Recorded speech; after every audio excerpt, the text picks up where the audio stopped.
Imagine this, you move to a new city to start over, to start from scratch. I mean, really from scratch. Well, Adam Shepard did just that in an attempt to see if achieving the American dream is really a reality. He started with just $25, a sleeping bag, and the clothes on his back. Here's his story.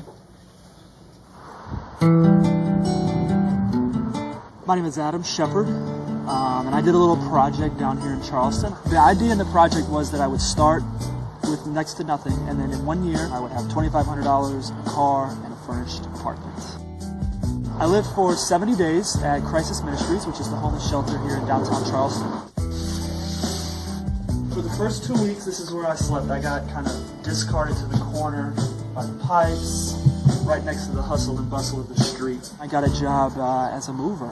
I didn't think Adam would make it as a mover. I met Adam through our moving company, and since then we became the best of friends.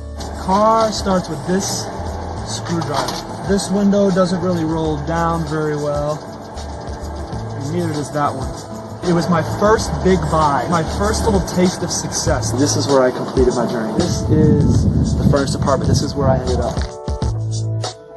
And Adam Shepard joins us now. He wrote about his experiences in his book called Scratch Beginnings. Me, $25 and the Search for the American Dream. Adam, good morning. Nice to have you here. Thank you. It's a very interesting experiment that you've and really a test, I think, what you put yourself up to for, you said a year, but really went on for, I guess, just 8 months. Just 8 months, yeah. And in that time, I mean, what really set you off to doing this? Why did you really want to do this? Well, I had read a book in college called Nickel and Dimed, where Barbara Ehrenreich basically wrote on the death of the American dream. And I read her book in college, and I wasn't particularly impressed by the victim mentality tone that she took. And so I developed. And you believed that the American dream was still very much real and absolutely. possible. Absolutely. And when I read her book, it was a little depressing for me, and so I wanted to make the discovery for myself rather than just talking about it. You do, though, in the intro, you write that you were frustrated with a lot of things going on. I'm frustrated with the whining and complaining, frustrated with the materialistic individualism that seems to be shaping every 13-year-old to be the next teen diva, frustrated with the lethargy and the lack of drive.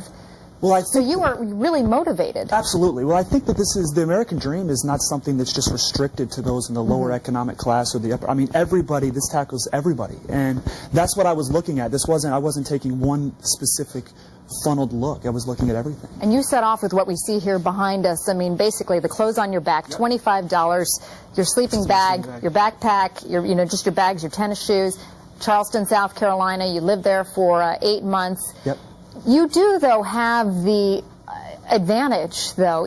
I mean, you weren't really doing this from scratch because you have an education, you have an upbringing, you have, a background that puts you at an advantage, though, don't you think? Of course. Well, I think on paper, I mean, does my college education help me as a mover? I don't think so, but I think, of course, that I have advantages. But just how you present yourself. Of course.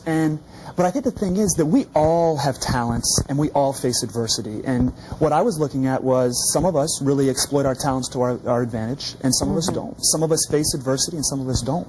And the thing is, Natalie, the biggest thing is the American dream, and in America, is very much alive, but it's an attitude. It's not so much, the economics or the or the social issues or the political issues. It's an attitude, and we wake up in the morning in the greatest country in the world. Do we appreciate what we have? Have we gotten a little cocky with our values over the years? And that's what I wanted to look at. And you had that attitude, and that's what helped you. You actually did well for yourself. Of course. What was a typical day like for you, though? I mean, you started off, basically in homeless shelters, struggling, with just $25 to your name, right? Of course, yeah. It was wake up early in the morning. They would kick us out the door, and the day was ours to do whatever we wanted to do. I mean, we could go onto the street corner, or we could go and work hard. And that's the biggest thing that I discovered. A lot of guys, we have this perception of the homeless. And some of that proved true and some of it didn't. And I met a lot of very hard-working guys that were living the American dream.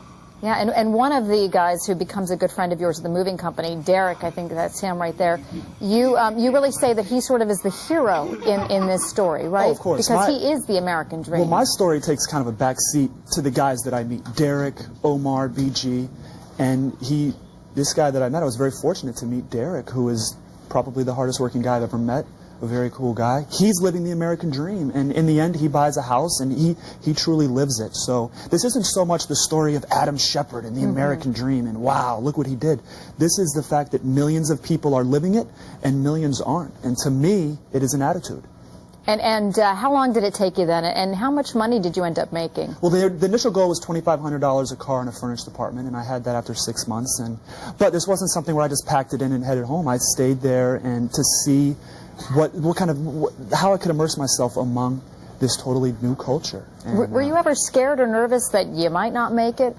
You know, I wasn't scared that I might not make it because I just had that mentality that I was going to. But of course, I mean, walking down Rivers Avenue in Charleston, I was nervous at times for my safety. But I think that's the thing, is that we embrace that insecurity. This isn't, you know, some people look at a situation and they run away from it. Some people will tackle it, and I chose to tackle it. So you believe the American dream is still very much alive then after this? Of course, and I think, like I said before, this is not something that's limited to any economic class. I mean, we all have our shot at the American dream, whether we make $8 an hour or $50 an hour. It's an attitude. It's how we look at it, and the money going out is more important to me, and that's how I made it. How willing and how hard you're willing to work. Of course, of course. All right. Well, Adam Shepard, very interesting story. Thanks so much for sharing it with us. Appreciate it. Still to come this morning, they're scruffy all the way. We're going to